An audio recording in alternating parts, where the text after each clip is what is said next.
Voulons-nous que les géants du Web, que mon invité appelle les barbares numériques, soit les GAFAM, dominent le monde, contrôlent nos vies? C'est la question choc posée par Alain Saunier dans son plus récent essai « Tenir tête aux géants du Web », une réflexion qui poursuit le travail amorcé justement dans son premier ouvrage « Les barbares numériques ». Ça peut créer des petits cauchemars en passant. Quand on lit ça, c'est une bible littéralement. Alain Saunier est auteur, enseignant émérite en journalisme à l'Université de Montréal et ancien directeur de l'information à Radio-Canada. Bonsoir, Alain. Bienvenue. Bonsoir, Marie. Bienvenue. Alors, moi, j'ai pensé peut-être procéder, parce qu'effectivement, c'est une Bible, cet ouvrage très fouillé que vous avez... Avec le côté religieux en moins. Bien, c'est sûr. J'allais le dire, c'est un terme très, très laïque, parce qu'on parle de ça en production aussi. À savoir que vous avez mis la dernière main à ce livre en octobre, et que vous avez suivi l'évolution même de la campagne américaine. Et c'est pas pour rien, il y a un lien avec ce qu'on discutait avec Timothée Naftali. Le plus grand barbare numérique, au fond, à vos yeux, c'est Elon Musk. Oui, et il s'est révélé comme tel. Oui. Parce qu'il faut se rappeler qu'avant ça, Elon Musk, oui, était le génie qui avait créé Tesla, SpaceX et les fusées, les satellites et tout ça. Et il avait voté aussi pour Joe Biden lors de l'élection précédente. Alors que là, maintenant, il a pris vraiment fait et cause en faveur de M. Trump et puis il s'est imposé comme étant un acteur politique majeur. Oui, alors ça va être de nature à vous inquiéter. Alors, je vais y aller par des extraits de votre livre, si vous voulez bien. Celui, notamment sur la souveraineté culturelle, en fait. Je vais vous citer. Ce n'est plus seulement notre souveraineté culturelle qui est en jeu, mais notre souveraineté démocratique elle-même qui est menacée. Tenir tête aux géants du Web constitue une exigence. C'est un cri d'alarme que vous lancez. C'est un véritable cri d'alarme parce que vous vous rappelez que dans le précédent essai, je m'inquiétais beaucoup de l'état des médias, je m'inquiétais beaucoup de la culture francophone qui était marginalisée aussi de plus en plus sur les plateformes. Mais même quand j'ai commencé à rédiger, je n'avais pas pris conscience à quel point la démocratie venait me toucher. Et là, je voyais tranquillement les choses, la dérive avec le réseau X et M. Musk. Acheté par Musk, évidemment. Acheté par Musk, pour un gros prix, mais sauf que le prix, il l'a payé parce que ça lui permettait d'en faire son propre réseau. Ouais. Et puis de pouvoir laisser place à tous les propos les plus racistes, fascistes, et tout ce que vous voulez, là. Oui, parce que même vous mentionnez, à un moment donné, le nombre, toutes les désinformations qu'il laisse circuler. Alors, c'est vraiment le cœur... Là, on voit qu'il est à côté de Donald Trump, donc il va prendre le pouvoir. Est-ce que vous laissez même... Est-ce qu'on peut conclure que vous pensez... J'ai posé la question déjà 24/60, que dans le fond, Musk s'est acheté le pouvoir, s'est acheté un président pour pouvoir encore mieux contrôler, dominer le monde à travers le numérique. De toute l'histoire de l'humanité, ce n'est jamais arrivé que des multimilliardaires comme M. Musk soient à ce point puissants pour pouvoir se payer même quelque part une administration d'État. Or, lequel État, il veut totalement réduire, parce que c'est son point de vue libertarien. Le point de vue libertarien, qu'est-ce que c'est? C'est moins il y a d'État, moins il y a de réglementation, mieux c'est. Alors, on écoute un extrait. Bien, je vais vous citer. En fait, c'est pas l'écouter, je le lis. J'en ai retiré plus. J'aurais pu en retirer des extraits pendant une heure. Les géants du Web contribuent par leur puissance à défier nos institutions démocratiques et à favoriser les attaques contre l'autorité des États. Puis on va en mettre un autre sur les barbares numériques. Ce sont les barbares numériques qui définissent désormais l'évolution de l'humanité, bien pourvu qu'ils sont d'intelligence artificielle et, osons le dire, trop superficielle. Alors ça, c'est vraiment au cœur aussi de votre réflexion. Oui, parce que, oui, on pouvait s'inquiéter des géants numériques que je qualifiais affectueusement de barbares. Là. Mais avec l'intelligence artificielle, c'est comme si leur puissance, elle vient d'être encore plus grande que jamais. Et ce qui se produit également, c'est que ils attaquent les fondements même du rôle de l'État.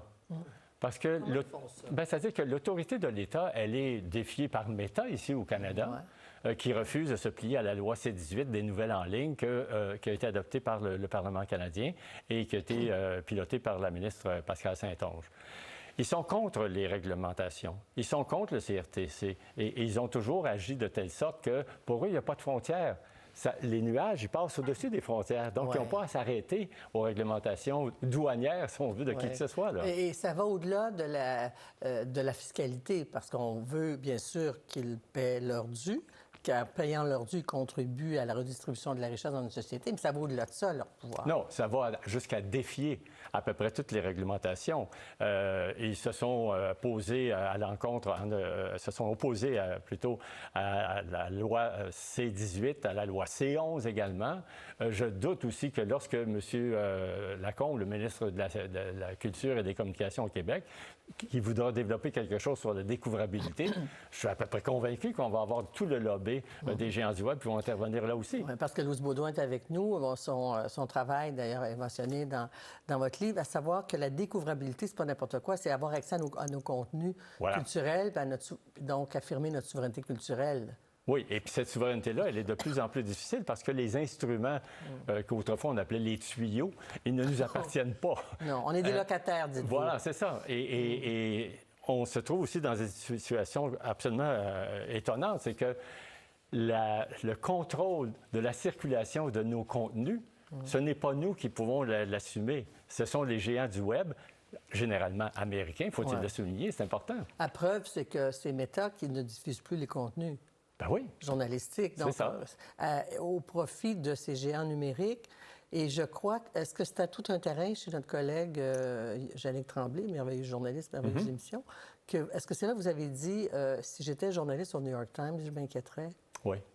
Honnêtement, je m'inquiéterais. À la preuve, aussi, regardez aussi ce que Jeff Bezos, le deuxième homme ou la personne la plus riche au monde, s'est aplati devant Elon Musk et puis Donald Trump quand il a décidé de ne pas prendre position pour le Washington Post. Alors, transposons ça au New York Times, qui a joué un rôle d'opposant à M. Trump et à tout son discours durant la dernière campagne électorale. C'est certainement très difficile d'être dans une posture d'un journaliste en ce moment. Et peut-être que, plus que jamais, ils vont devoir développer jusqu'où je peux résister. Est-ce que je fais du journalisme de résistance? Est-ce que je fais du journalisme militant? Est-ce que je suis l'opposition? Et ça risque d'être, pour les 4 prochaines années, le défi des journalistes du New York Times. Et je trouve qu'il y a un chapitre dans votre livre auquel on ne pense pas souvent. Vous le développez, ça s'appelle « Un nuage en suspens ». En tout cas, je vous cite.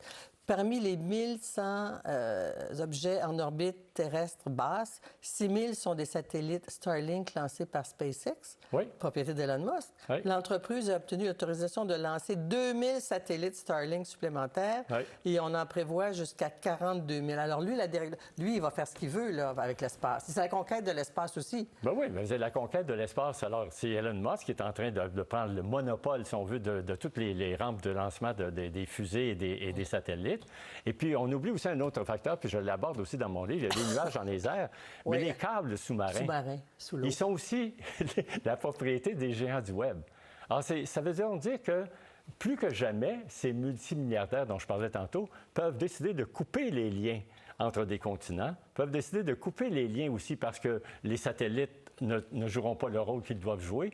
Donc, on s'en remet à des entreprises privées pour décider de qu'est-ce qui doit circuler comme information. Puis dans cette lancée-là, on se rappellera quand même qu'au début de la guerre en Ukraine, Elon Musk a accepté d'offrir ses satellites à l'Ukraine, mais Trump pourrait faire changer ça. On n'offrait plus Starlink à l'Ukraine. Ça pourrait être peut-être une façon de dire réglez donc cette guerre-là. Alors, on va aller à la dernière. Le cri d'alarme. Voulons-nous vraiment que les personnes les plus riches de la planète, Musk, Zuckerberg, Bezos et quelqu'un dictent nos vies, nos valeurs, nos cultures, nos choix de société, notre avenir? Qu'est-ce qu'on fait?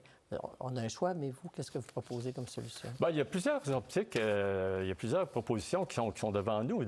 Juste l'idée de tenir tête. Oui. Alors, je prends pour exemple, et je le mentionne dans mon livre, si vous avez noté, les déductions fiscales qui sont données à des entreprises canadiennes qui veulent placer de la publicité sur les géants du Web, les plateformes numériques américaines. Ils peuvent quand même avoir des déductions fiscales pour ça. Donc, on est en train d'aider financièrement les géants du Web et puis nos entreprises canadiennes ne vont pas investir leur publicité du côté des entreprises d'ici. Donc, on est en train de se tirer dans le pied d'une certaine manière. Est-ce que sur le plan politique, vous avez des craintes pour le Canada en terminant? Est-ce qu'on va avoir un...